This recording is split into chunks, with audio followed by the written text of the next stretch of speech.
나도 따라가오. 모든 물과 피를 흘리신 그 길을 나도 가오. 험한 산도 나는 괜찮소. 바다 끝이라도 나는 괜찮소. 죽어가는 저들을 위해 나를 버리길 바라오. 아버지 나를 보내주오. 나는 달려가겠소.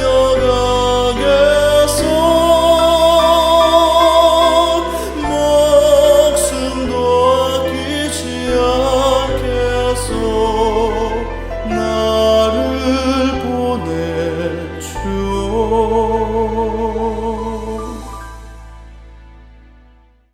안녕하세요. 이 시간에도 사도행적 공부하겠습니다. 오늘은 8장 사내들인 앞에서, 오늘 주제 말씀은 사도행전 5장 12절부터 42절까지 상당히 길기 때문에 또 간추려서 읽어드리도록 하겠습니다. 사도들의 손으로 민간의 표적과 기사가 많이 되매 믿는 사람이 다 마음을 같이하여 솔로몬 행각에 모이고, 그 나머지는 감히 그들과 상종하는 사람이 없으나 백성이 칭송하더라. 믿고 주께로 나오는 자가 더 많으니 남녀의 큰 무리더라. 17절. 대제사장과 그와 함께 있는 사람 즉 사두개인의 당파가 다 마음에 시기가 가득하여 일어나서 사도들을 잡아다가 옥에 가두었더니 27절. 저희를 끌어다가 공회 앞에 세우니 대제사장이 물어 가로되 우리가 이 이름으로 사람을 가르치지 말라고 엄금하였으되 너희가 너희 교를 예루살렘에 가득하게 하니 이 사람의 피를 우리에게로 돌리고자 함이로다. 베드로와 사도들이 대답하여 가로되 사람보다 하나님을 순종하는 것이 마땅하니라. 너희가 나무에 달아 죽인 예수를 우리 조상의 하나님이 살리시고 이스라엘로 회개케 하사 죄사함을 얻게 하시려고 그를 오른손으로 높이사 임금과 구주를 삼으셨느니라. 우리는 이 일의 증인이요 하나님이 자기를 순종하는 사람들에게 주신 성령도 그러하니라 하더라. 저희가 듣고 크게 노하여 사도들을 없이 하고자 할세 바리새인 가말리엘은 교법사로 모든 백성에게 존경을 받는 자라.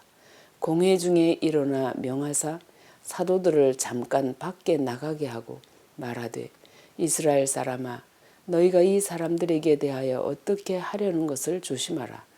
이전에 드다가 일어나 스스로 자랑하며 사람이 약 400이나 따르더니 그가 죽음을 당하며 쫓던 사람이 다 흩어져 없어졌고 그 후 호적할 때에 갈릴리 유다가 일어나 백성을 꿰어 쫓게 하다가 그도 망한즉 쫓던 사람이 다 흩어졌느니라. 이제 내가 너희에게 말하노니 이 사람들을 상관 말고 버려두라. 이 사상과 소행이 사람에게로서 났으면 무너질 것이요 만일 하나님께로서 났으면 너희가 저희를 무너뜨릴 수 없겠고 도리어 하나님을 대적하는 자가 될까 하노라 하니 저희가 옳게 여겨 사도들을 불러들여 채찍질하며 예수의 이름으로 말하는 것을 금하고 놓으니 사도들은 그 이름을 위하여 능욕받는 일에 합당한 자로 여기심을 기뻐하면서 공회 앞을 떠나니라.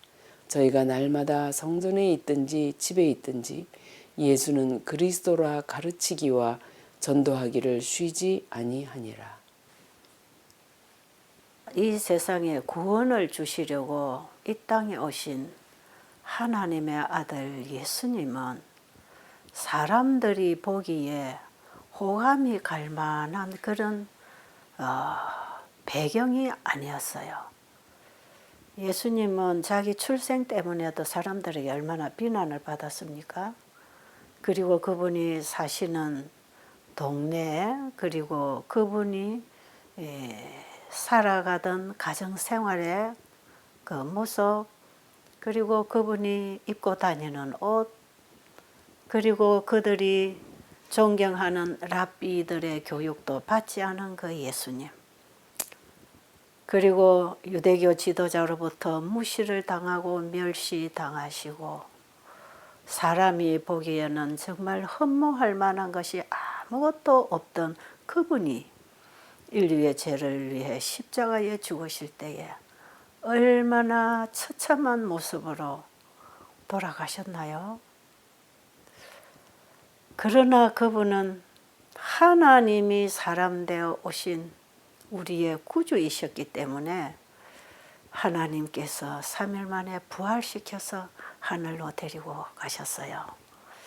자, 여러분, 이 세상에 구원을 가지고 오신 분은 이렇게 사람들의 눈에 귀하게 보이지 않았을 뿐 아니라 인정받지 못하고 멸시당하고 짓밟히고 그러면서도 반항하지 않고 묵묵히 그들을 위하여 죽어주실 수 있었던 분,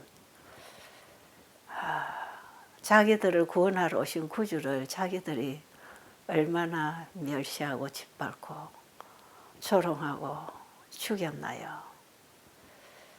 예수님에 대한 그 유대인들의 그 태도가 정말 이거는 우리가 정말 상상할 수도 없는 그런 대우를 주님이 받으셨잖아요.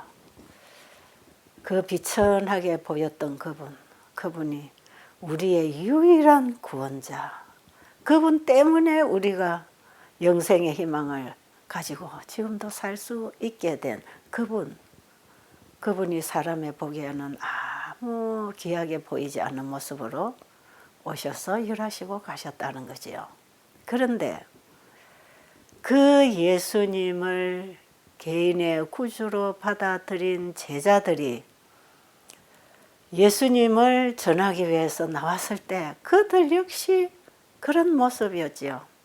누구 하나 귀한 집 자식이라고 존경스러운 위치에 있는 지도자라고 보는 사람이 없을 만큼 항상 제자들 뒤에는 무식하고 가난한 어부 이런 표가 붙어 다닐 만큼 어떤 사람도 그들을 존경스럽게 또 귀한 분으로 보고 마음을 열고 받아들일 수 있는 이런 외모를 아무도 갖추지 않은 이들, 참 비천한 어부들, 무식한 제자들, 그것도 갈릴리에 살던 촌사람, 이런 사람들이었어요. 근데 이들이 전하는 복음은 세상을 울리는 외침이었고, 어떤 사람들도 이들이 하는 말과 일을 보고 두려워 떨지 않을 사람이 아무도 없었지요. 오늘 말씀해 보니까 제자들은 배운 것도 없고 가진 것도 없고 참 가난하였다고 얘기하지요.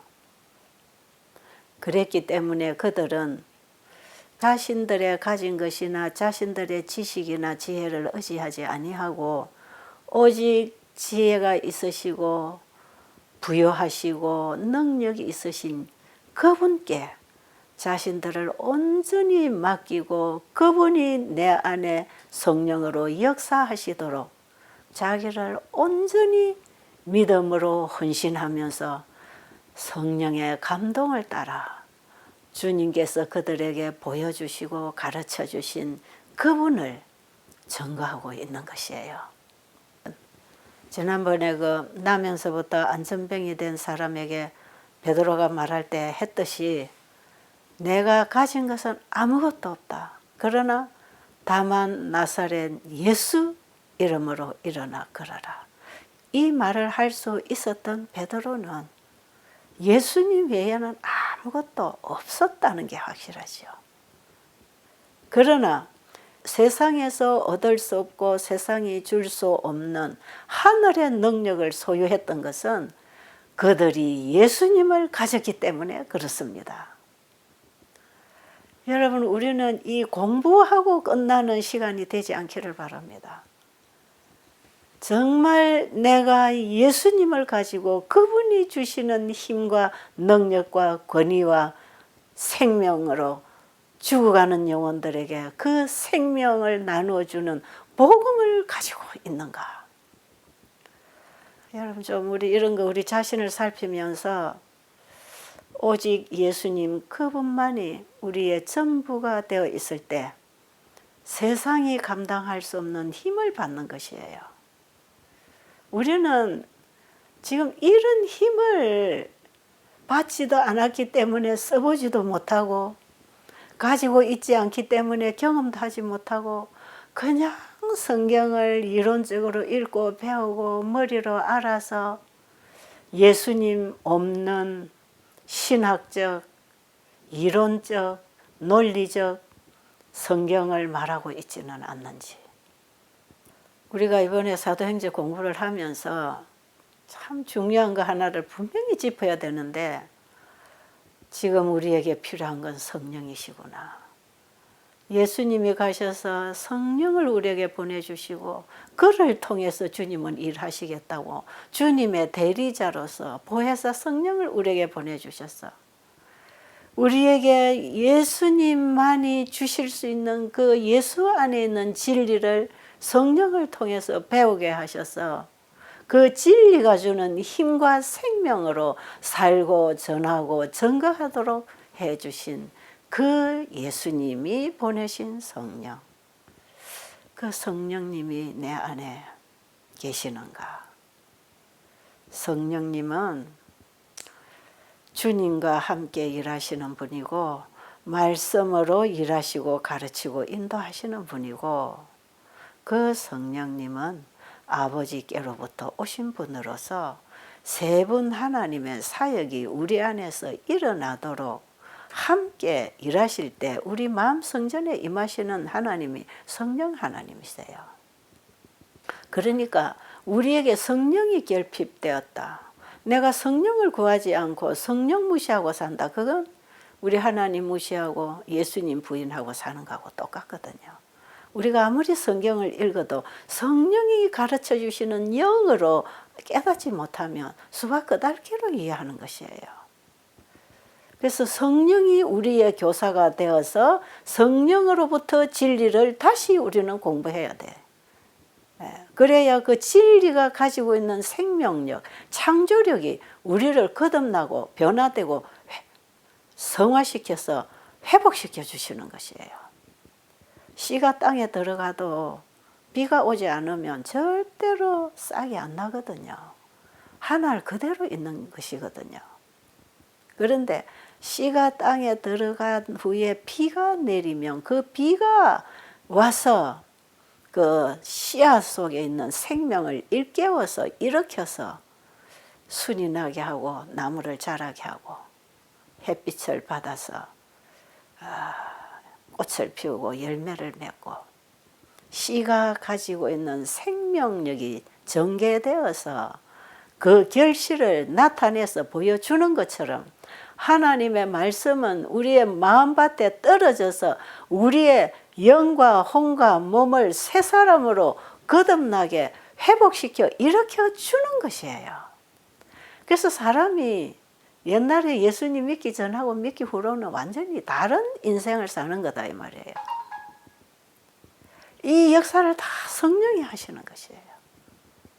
이 무식하고 무지하고 허물 많은 제자들에게도 성령이 임하게 되니까 그들이 보고 배우고 알던 그 예수님이 어떤 분인지 환하게 알아지면서 그분에 대한 확고한 믿음을 가지게 되잖아요.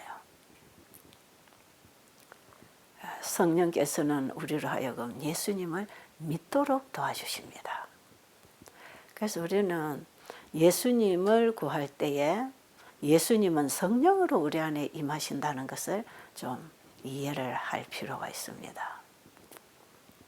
제가 이런 얘기를 하면 그거 우리가 모르나 다 아는 건데 그럴 수 있지만 머리로는 알고 있지만 전심으로 그분을 구하기 위해서는 내가 포기되는 경험을 해야 되는 거기 때문에 나를 포기하기 싫어서 그냥 수박 끄달기로 중얼중얼 성령이 필요합니다 기도하고 여전히 내 자아가 벌떡 살아서 살고 있지 않습니까? 내 마음 성전에 성령이 임하시면 내 마음 성전에 자리 잡고 있던 자아를 발판으로 살아가던 사탄은 물러나고 성령이 나를 다스리고 지배하고 가르치는 새 주인을 만나는 것이에요.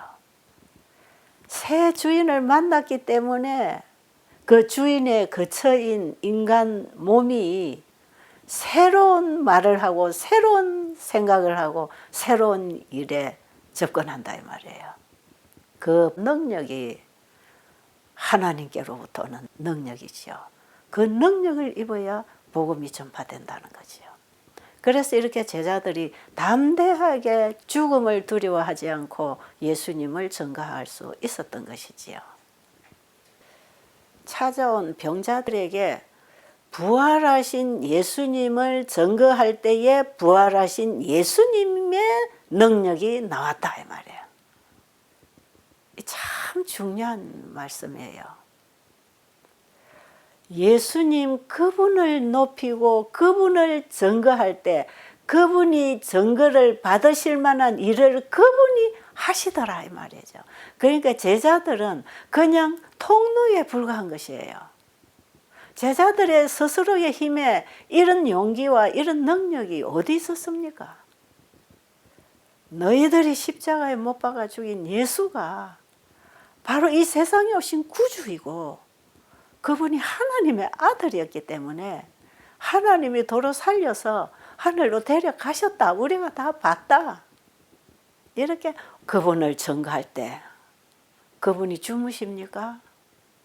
살아계시잖아요. 그분을 증거하는 그들 안에서 그분이 일하시잖아요.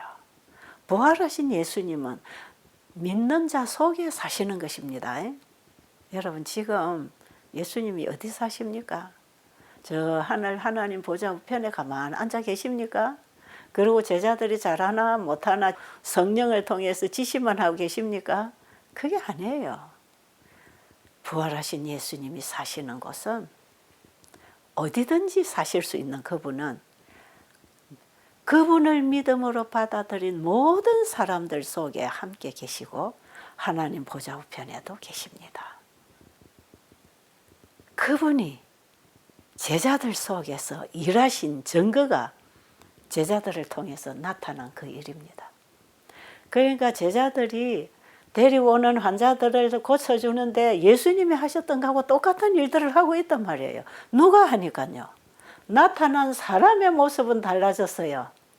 전에는 예수님이 하셨는데 이제는 일을 하는 사람은 무식한 제자들이에요. 근데 그 사람들을 예수님이 오셔서 사용하실 때 예수님 자신이 행하셨던 그런 일들을 제자들을 통해서 할 수 있었고요. 예수님이 오셔서 내가 하나님의 아들이다. 나는 아버지와 하나 되었다. 내가 세상을 구원하러 온 구주니까 나를 믿으라고 해도 사람들이 안 믿었잖아요. 그런데 이제는 그 예수님을 제자들의 입을 통해서 일을 통해서 증거되어서 전파돼야 됐다 이 말이죠. 그러니까 예수님은 이 제자들을 자기 수족처럼 자기와 하나 된 존재로서 귀하게 제자들을 보살피고 사용하셔서 주님이 우리를 구원하러 오신 그 복음을 온 땅에 전파하기를 원하셨어요. 참 예수님은 얼마나 좋은 분입니까? 그죠? 하나님이 몸소 친히 우리와 같은 인성을 입으시고 이 땅에 오셔서 믿음으로 사탄과 대쟁투를 치르시고 승리하셔서 하늘로 올라가신 이후에 그분이 이루어놓고 가신 그 구원의 능력이 믿는 자들 속에 임해서 그들이 구원을 받도록 하기 위해서 또 예수님은 성령을 통해서 함께 지금 일하고 계시잖아요. 그 예수님 너무 좋은 분 아닙니까? 어찌 이런 분이 있을 수 있을까요? 우리 하나님이 아들을 통해서 이루시는 이 인간 구원 역사가요. 생각하면 생각할수록 너무나 신비하고 귀하고 놀라운 일이에요, 이게. 제가 지난번에 시대소망 공부할 때에 그 시대소망에서 주께서 살아나시고 하는 장에서 제가 예수님의 부활과 우리의 부활이 동일하다는 것을 말씀드렸고, 시대소망 87장 마지막 장에서 하늘로 아버지께 올라가서 자기가 받을 영광을 주님을 믿는 모든 자들이 함께 누리기를 원한다는 그 간청을 드렸을 때에 바로 하늘에서부터 그렇게 하기로 약속하고 오신 아들이 그 모든 일을 다 이루시고 하늘에 와서 아버지께 그 간청을 드릴 때에 그 아들의 말에 100% 승인하시는 결과로 자기 아들에게 온 우주의 천군 천사들이 경배하라고 하셨잖아요. 아들과 약속한 그 모든 약속을 승인해 주셨거든요. 그래서 하늘에서 영원히 우리는 주님과 하나가 되어서 살 뿐 아니라 주님이 우주를 다스리는 왕이시라면 우리도 그 하나의 한 형제로서 왕으로서 왕자로서 우주의 피조물들을 다스리고 천사를 다스릴 것입니다. 이런 걸 우리에게 주시려고 예수님이 이 땅에 오셨잖아요. 우리가 이 놀라운 구원의 결실을 바라본다면 우리는 지금 이런 모양으로 이렇게 땅에 속한 사람으로 사탄에게 굴복하면서 비굴하게 살지 않는다 이 말이에요. 예수님이 우리를 사탄의 속박으로부터 풀어내 주시려고 그 멸시와 천대를 당하시고 모해를 받으시고 사단과의 전쟁에서 승리하고 가셨다면 우리는 이제 승리하신 주님을 내 안에 영접해서 주님의 자녀답게 주님의 제자답게 일어나서 일해야 되지 않겠어요? 이번에 우리가 사도행적을 공부하는 것은요, 이제 늦은 비를 위해서 우리가 좀 분발해서 일어나 준비하자는 것입니다. 이 일을 마쳐야 예수님이 오실 것인데 우리가 가만히 앉아 있으면 주님은 누구를 쓰시겠습니까? 어디든지 준비된 종들을 쓰시겠지만 우리가 쓰임받는 마지막 성도가 되면 얼마나 좋겠습니까? 저는 오늘 이 방송을 통해서 이 말씀에 참여하고 계시는 모든 분들에게 호소하고 있는 것입니다. 우리 이제 좀 일어나 봅시다. 자, 그런데 지금 제자들이 하는 일이 제자들의 힘으로 하는 게 아니고 이게 예수님의 권능을 옷 입고 하는 일인데 이 제사장과 서기관들과 바리새인들은 예수님이 오셔서 복음을 전하시고 환자들을 봉사하시고 일을 하실 때도 자기를 따르던 백성들의 인기가 예수님에게로 쏠리고 있는 것 때문에 그 시기 질투 때문에 예수님을 없애버리려고 했고 그리고 예수님의 입에서 나오는 가르침이 그들의 사상과 가르침에 맞지 않기 때문에 그분의 가르침을 묵살시켜버리기 위해서 예수님 죽여버렸잖아요. 근데 똑같은 말을 하는 제자들이 지금 나타나서 진짜 이 제자들은 무시무시한 어부들인데 오히려 백성들은 이들의 가르침과 이들의 하는 일에 관심이 쏠려가지고 다 백성들이 또 그들을 따르고 있단 말이에요. 그러니까 이 서기관과 바리새인들, 사두개인들은 상당한 위협을 느꼈지요. 왜냐하면 자, 지금 제자들이 가르치는 복음이 뭡니까? 예수님이 죽었다가 3일 만에 부활하셨다는 걸 지금 증거하지요. 그러니까 사두개인들은 뭘 가르치는 사람이었지요? 부활이 없다고 가르치는 사람들 아닙니까? 그리고 바리새인들은 부활이 있다고 가르치기 때문에 이 두 파가 늘 앙숙이었거든요. 그런데 제자들이 가르치는 이 가르침은 예수님이 죽으셔서 부활해서 하늘로 올라가셨다고 지금 똑똑하게 증거를 하고 있으니까 백성들이 저들이 전하는 저 말을 듣고 저걸 제대로 믿으면 사두개인들의 가르침이나 사두개파 전체가 이제는 쓸데없게 되는 것이에요. 그러니까 그들이 할 일이 없는 거지요. 자기들의 위치나 가르침이나 그들의 권위가 다 하루아침에 무너지는 거 아닙니까? 그러니 인간적인 생각으로 저거는 없애버려야 된다. 자, 이런 결정을 하는 거지요. 그리고 바리새인들, 제사장들은 그들이 날마다 제사 드리는 그 제사 제도의 모든 의식도 이제 필요 없는 것이고, 양을 잡아서 제사 드려야 하는 이 제사 제도가 기초부터 와르르 무너지는 기별이다 말이에요. 그러니까 제자들이 전하는 이 기별을 받아들이고 백성들이 다 가버리면 이 서기관이나 바리새인이나 사두개인들이, 제사장들이, 그 당시 유대교 지도자들이, 랍비들이 가르칠 것도 할 일도 없는 것이에요. 이 바리새인과 서기관들과 제사장들이 그동안에 그 제도를 따라 그 가르침을 따라 바르게만 이해하고 바르게만 가르치고 바르게만 했다면 예수님이 이 땅에 오셔서 가르치려고 했던 그 말씀을 그들이 만나서, 아, 우리는 지금까지 메시아를 만나기 위하여 이 일을 하고 있었다 하고 그거 자기들 스스로가 이제는 옛것에서 새것으로 돌아와서 자기들이 수천 년간 행해왔던 그 의식과 재물이 이제는 실체가 와서 완성시켰다고 하는 것을 믿고 예수님을 붙잡았을 거 아니겠어요. 그리고 이 기별을 전하는 제자들과 함께 연합해서 얼마나 활발하게 이 복음을 같이 전했겠습니까? 와, 우리가 그동안에 해오던 그 일이 이제는 끝났다. 바로 우리가 기다리던 메시아가 오셨다. 그분이 이 땅에 와서 자신을 증거하고 가르칠 때 우리가 잘 몰랐는데 진짜 성경대로 그분이 죽으시고 3일 만에 부활하시고 하늘에 가셨다는 것을 이제 제자들의 증거를 통해서 분명히 그들이 깨달았을 수 있었지 않습니까? 왜냐하면 이 제자들이 예수님의 부활이나 이런 걸 엉뚱하게 지금 지어내 말을 하는 게 아니잖아요.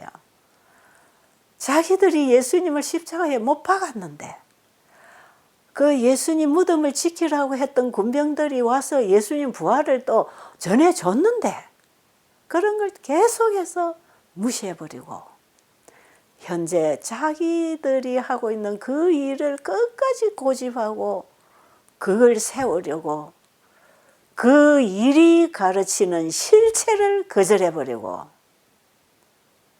그 일을 상징하고 있는 생명 없는 껍데기를 붙들고 그걸 주장하고 있단 말이죠. 여러분, 이 과정에서는요, 지금 우리가 배워야 할 너무나 큰 가르침이 있습니다. 지금까지 우리가 신앙생활을 어떻게 했습니까? 예수님 없는 율법, 예수님이 빠져버린 설교, 예수님이 빠져버린 여러 가지 봉사활동을 하느라고 얼마나 공을 세우고 인기를 얻고 자아의 탑을 쌓고 있었습니까? 이거 예수님 없는 모든 일은 그게 다 공든 탑이라 할지라도 무너뜨려야 합니다. 우리가 이걸 무너뜨리고 아하, 내가 예수님 없는 일을 여태까지 했구나. 예수님을 내 안에 영접함으로 이것은 다 무너져야 되는 것이구나. 이런 겸비한 마음으로 진짜 이 제자들이 전하는 그 예수님을 오늘 우리가 믿음으로 받아들인다면 지금까지 형식적이고 위선적인 신앙은 다 무너지고 예수님만이 우리 속에 좌정하시게 될 때 예수님의 지도를 받아서 가르침을 받고 일하고 그분이 주신 능력을 받고 새로운 분야에 들어가서 일하게 될 거다 이 말이에요. 옛날에 바리새인 서기관 제사장들의 문제가 뭐였습니까? 그들이 아무리 잘해도 주인공이 빠져버렸잖아요. 다 자기를 높이기 위한 자기 일을 했지 하나님이 하라는 그 일을 하지 않았단 말이에요. 교회 지도자들이. 왜요? 예수님 빠져버렸으니까 아무것도 아니다 말이에요. 우리가 아무리 오늘날 성경을 잘 가르쳐서 해박한 지식을 가지고 있다 할지라도 그 성경의 가르침 속에 예수님이 빠져버리면 껍데기고 이것은 다 허물어뜨려야 할 탑입니다. 이 부분을 우리는 오늘 좀 중요하게 짚고 넘어갑시다. 예수님 없는 모든 일은 허사라는 것. 오직 예수님 그분만이 우리의 전부라는 것. 우리가 중생의 경험에서부터 완전하게 되기까지 예수님으로 더불어 되게 되어 있는 것입니다. 예수님 옆에 두고 나 혼자 열심히 신앙한다고 쫓아다니지 마시고 예수님을 찾아보세요. 그분이 내 안에 계신가, 내 마음 문 밖에 계신가, 이걸 오늘 우리가 좀 확인하면서 공부를 하자 이 말이죠. 그러니까요, 이 바리새인과 서기관들은 이 제자들의 입을 막을 수가 없으니까 이들을 없애버려야 돼. 그러니까 강제적으로 이들을 끌어다가 옥에다가 가둬버렸어요. 예수님이 하늘로 승천하시면서 하늘과 땅의 권세를 너희들에게 다 줄 것이다. 그리고 이 천국 복음을 땅끝까지 전해라 하실 때에 땅끝까지 내가 함께 할 것이라고 약속하셨잖아요. 그런데 주님이 하신 약속은 안 이루시는 법이 없다 이 말이에요. 그런데 제자들이 복음 전할 때는 능력 주시고 증거를 하게 하시고 그들이 감옥에 갇히면 예수님은 그때 주무십니까? 예수님은 감옥 속에도 같이 가시는 것이에요. 제자들이 있는 곳에는 주님이 항상 함께 있겠다고요. 사도행전 5장 19절 이후로 보니까 천사들이 와서 옥문을 열고 제자들에게 가서 너 여기 있지 말고 성전에 가서 이 생명의 기별을 빨리 전해라 그러고 이들을 감옥으로부터 데리고 나왔어요. 그래서 이들이 새벽에 성전에 들어가서 가르쳤다고 기록되어 있지요. 참 신나는 광경이 지금 벌어지고 있잖아요. 그런데 제자들이 천사의 인도를 받아서 성전에 와서 무슨 얘기했겠습니까? 지금 감옥에서 그들을 데리고 나온 그 경험을 얘기하겠죠. 그리고 천사가 그들에게 했는 말이 뭐라 그랬죠? 빨리 성전에 가서 너희들이 전하는 이 생명의 기별을 모든 사람에게 다 전해라고. 그래서 우리가 여기 와서 이런 얘기를 하고 있다고. 다른 제자들에게 이 얘기를 했더니 그렇지 않아도 요한과 베드로가 지금 감옥에 갇힌 것 때문에 이들이 아마 밤새워 기도하고 있었지 않겠습니까? 그런데 그들의 기도의 응답이라고 생각할 때 이들은 또 얼마나 힘이 났겠습니까? 그 기도대로 이들이 풀려나서 천사가 자기들을 인도한 얘기를 할 때에 이들은 얼마나 하나님께 감사와 찬양과 영광을 돌렸겠습니까? 이런 하나하나 사건들이 오히려 제자들에게 두려움을 쫓아내고 용기를 주는 일들이 됐다 이 말이에요. 사단은 해치려고 하지만 하나님은 그걸 전화위복시키셔서 더 좋은 방법으로 하나님은 일을 헤쳐나가실 것입니다. 하나님의 일은 하나님이 하실 것이기 때문에 사단이 방해는 할 수 있지만 그 일을 막을 수는 없다는 것이에요. 우리가 지금 100% 하나님께 드려져서 하나님의 일을 하는 사람이라면 아무리 옆에서 부정적인 얘기하고 비난하고 중상모략하고 일을 못하도록 앞길을 막고 이런 방해꾼들이 있어도 방해는 받겠지만 일이 중단되지는 않는단 말이에요. 이 믿음을 가지고 누구 때문에 일 못한다 이거는 핑계고 구실이고 자기가 하기 싫다는 뜻이다 이 말이에요. 이 사람 때문에 저 사람 때문에 이런 문제 때문에 저런 문제 때문에 나는 못해. 여러분 그거 핑계하는 것은요. 나는 하기 싫어요 이런 뜻으로 이해하면 되는 것입니다. 이때에 제사장들과 서기관들과 바리새인들은 공회를 열고 이스라엘의 원로들을 다 불러 모았습니다. 그리고 이들을 처치해버릴 의논들을 하고 있는 것이에요. 그런데 제자들에게 그들이 볼 때에 그럴듯한 죄가 있잖아요. 그게 뭐냐? 아나니아와 삽비라를 살해했다는 것입니다. 충분히 외부에서 볼 때에 인간적인 시각으로는 그렇게 볼 수도 있는 문제라고 생각이 들지요. 왜? 이거 도대체 새로운 교리를 퍼뜨리고 있는 이 집단들이 멀쩡하게 살고 있는 아나니아와 삽비라 부부를 죽여서 매장시켜버렸다 이 말이에요. 이게 여러분 사실은요 현실적으로는 그게 큰 문제였어요. 그러나 이것은 하나님께서 그들에게 심판을 베푸신 일이기 때문에 이 일도 하나님이 막아주실 것 아니겠어요. 그래서 이 제사장들이 이제는 그들이 아나니아와 삽비라를 죽이고 매장시키고 뭐 이런 거 또 사람들을 막 이렇게 끌어가니까 하나의 폭동죄로 유대 나라를 혼란하게 하는 이런 어떤 문제를 일으키는 집단으로 그런 제목을 가지고 죽일 구실들을 만들어가고 있었지만 실제로 이들이 죽이려고 했던 근본적인 목적은 어디 있었는가? 자기들이 십자가에 못 박아 죽인 그 예수가 하나님의 아들이라고 지금 증거하고 있잖아요. 만약에 이것이 백성들에게 계속적으로 알려진다면 예수님을 살해한 죄의 형벌을 이 제사장들, 서기관들, 바리새인들이 받아야 된단 말이에요. 그러니까 예수님의 피가 그들에게로 돌아오게 되는 이런 엄청난 두려움 때문에 이들의 입을 하루속히 막아버려야 됐던 것이에요. 그래서 공회를 소집해서 이 일을 의논하기로 했어요. 그런데 사실은요, 이 일은 사내들이나 이 제사장들, 유대교 지도자들이 모여서 결정해서 죽일 수 있는 일은 아니었잖아요.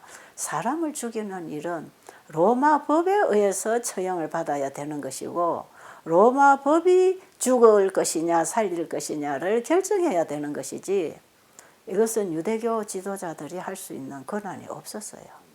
그런데 왜 이들은 이 엄청난 일을 로마 법에다가 의뢰하지 아니하고 자기들끼리 모여서 조용하게 처리해 버리려고 했냐 하면요.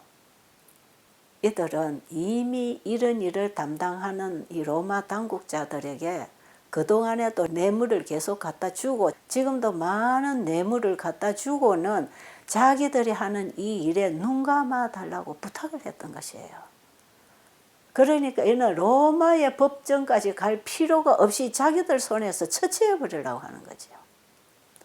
그래서 이제는 유대교 그 원로들을 다 모아가지고 그럴듯한 죄를 뒤집어 씌우려고 지금 회의를 하고 있는 거 아닙니까? 그리고 이제는 다 모인 자리에서 이들을 데려다가 신문을 해서 처리하기 위해서 저 옥에 가둬놓은 저들 데리고 오라 그랬어요. 그랬더니 데리러 간 사람들이 갔다 와서 무슨 보고를 했죠? 옥문도 단단히 잠겨 있고 간수들도 그대로 다 있는데 안에 들어가 보니까 이 사람들이 행방불명이 됐습니다. 이 어찌된 일인지 모르겠다고. 그런데 이런 보고를 하고 있는데 잠깐 후에 깜짝 놀랄 소식을 가지고 온 사람이 있었어요. 보소서, 저들이 성전에 와서 가르치고 있나이다. 야, 그야말로 귀신이 고칼 노릇이 생겼지요. 그래서 그를 잡아오라 그랬어요. 그래서 그들이 끌려왔습니다. 이들이 끌려왔더니 대제사장이 이들을 보고 그동안에 우리가 이 사람의 이름으로 가르치지 말라고 금했는데 너희들은 왜 말을 안 듣고 계속 이런 말을 퍼뜨리고 있느냐. 너희들은 이 사람의 피를 우리에게 돌리려고 하는구나. 그때에 베드로는 용감하게 하나님 앞에서 사람의 말보다 하나님의 말씀에 순종하는 것이 마땅하도다 그랬어요. 당연하지요. 아, 정말 용감한 제자들. 자신의 힘이 아니지요. 자기가 지금 죽음 앞에 끌려오는 줄을 알면서도 할 말을 다 하고 있는 것. 놀랍지 않습니까? 그 다음에 그 모인 관원들 앞에서, 전체 앞에서 베드로는 용감하게 이 말을 합니다. 사도행전 5장 30절로 32절에 있는 말씀을 하지요. 너희가 나무에 달아 죽인 예수를 우리 조상의 하나님이 살리시고 이스라엘로 회개케 하사 죄사함을 얻게 하시려고 그를 오른손으로 높이사 임금과 구주를 삼으셨느니라. 우리는 이 일의 증인이요 하나님이 자기를 순종하는 사람들에게 주신 성령도 그러하니라. 이 말을 듣고 있던 유대인들이 어떤 반응을 보일 것 같습니까? 격분했다 그랬어요. 그래서 더 이상 제자들을 신문할 필요도 없이 또 로마 관리들의 허락도 받지 않은 채 바로 사형에 처할 결정을 하는 것이에요. 이런 결정을 할 때에 제자들이 하는 말을 듣고 이들이 하는 일이나 말이 이게 하나님께로부터 온 말이라는 것을 식별할 수 있는 한 지도자가 있었어요. 그 사람이 누구였지요? 가말리엘이라는 사람이에요. 이 사람은 아주 평판이 좋은 바리새인이었어요. 이 사람은 물론 학식도 있었고 지위도 높았어요. 이분은 특별히 율법을 가르치는 선생으로서 유대인들에게 대단한 존경을 받고 있는 사람이고 율법에 대한 권위를 가지고 백성들의 신뢰를 받고 있는 사람이었어요. 여기 모여 있는 제사장들이나 이 서기관과 바리새인들 다 이분의 말에는 수긍을 할 수밖에 없는 사람들이었죠. 상당히 권위 있는 지도자지요. 그런데 이분이 일어나서 이 관원들과 백성들을 향해서 너희가 이 사람을 어떻게 하려고 하는 그 일 조심해라. 이전에도 더다가 일어나서 이런 비슷한 일을 해서 사람들을 끌어모았지만 그 사람이 죽고 나니까 그를 따르던 400여 명의 사람들 다 흩어지고 없어졌잖아. 그리고 호적할 때에도 갈릴리에 유다가 일어나서 백성을 속이고 백성들로 하여금 자기를 쫓으라고 하는 이런 무리를 만들어서 어떤 집단을 만들어가는 선동을 일으켰지 않느냐. 그런데 그가 처형을 당하니까 그를 따르던 무리들도 다 흩어졌잖아. 그러니까 너희들 이 사람들 상관하지 마라. 이것이 만일 사람으로부터 온 일이라면 이거 없어진다. 왜요? 그들은 예수님을 쳐 죽였잖아요. 그러면 이제 이거 없어져야 되잖아요. 없어질 것이다. 그러니 이거 상관하지 마. 그러나 만약에 하나님께로부터 온 일이라면 우리는 이 일을 무너뜨릴 수 없을 뿐 아니라 오히려 우리는 하나님을 대적하는 자가 되는 것이다. 이 말을 가말리엘이 했는 것은요, 대단히 권위 있게 했던 말이기 때문에 이 제자들을 죽이려고 했던 그들이 포기할 수밖에 없었던 것이에요. 자, 여기서 우리는 또 뭔가 좀 생각해 볼 필요가 있지요. 이 가말리엘이 지금 한 말은 침례 요한이 일어나서 예수님을 전했잖아요. 그런데 침례 요한을 죽여버렸어요. 그런데 예수님은 더 많은 무리를 끌고 일어난단 말이죠. 그런데 또 예수님을 죽여버렸어요. 그런데 또 제자들이 일어나서 그 예수를 전하는데 더 많은 청중들, 이제는 하루에 수천 명씩 해결을 하고 돌아온단 말이에요. 그러니까 생각이 있는 가말리엘은 이 일을 함부로 우리가 처리하려고 생각하면 안 된다는 걸 알았겠지요. 뿐만 아니라 하나님께서 이 깨어있고 영성 있는 이 지도자를 통해서 제자들의 생명을 지금 구하고 계시는 것이에요. 여러분, 침례 요한이 감옥에 갇혔을 때에 예수님께서 침례 요한을 구해 주시지 않으셨던 것은 그때 침례 요한을 잠들게 하는 것이 침례 요한을 위하는 것이었어요. 그리고 침례 요한이 증거하던 예수님이 그 바톤을 받아서 일을 하셔야 됐어요. 만약에 그때 침례 요한이 잠들지 않았으면 이 두 무리들이 양분돼 가지고 얼마나 또 그 속에 제자들 백성들에게 혼란을 줬겠어요.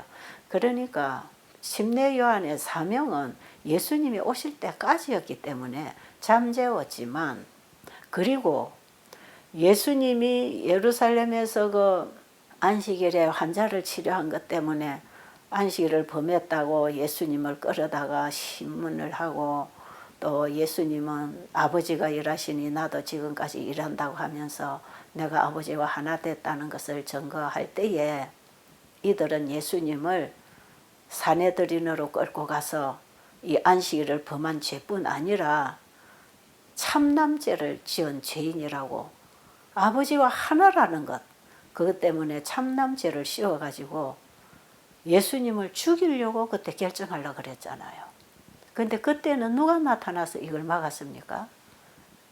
니고데모가 일어나서 이 일을 막았어요.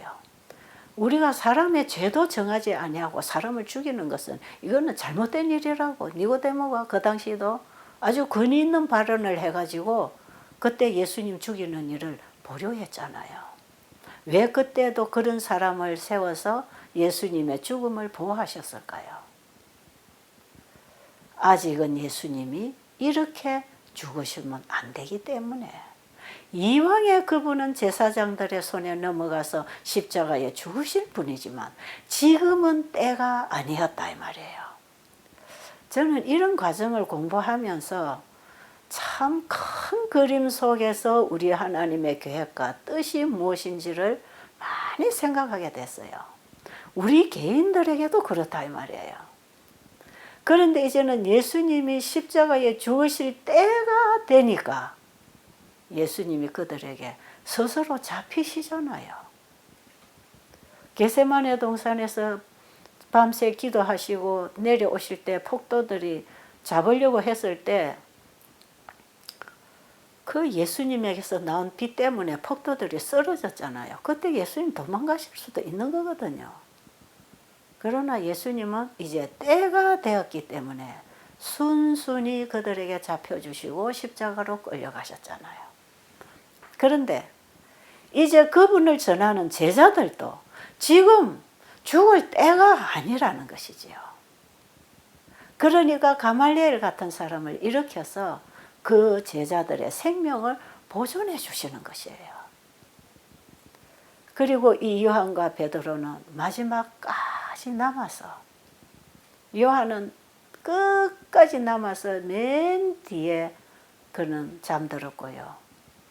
베드로도 그가 할 일을 다 한 이후에 거꾸로 십자가에 못 박혀 순교장으로 끌려갔습니다. 이왕에 복음을 전하다가 죽을 사람이었지만 지금은 죽을 때가 안 됐기 때문에 하나님이 건져주신 거예요.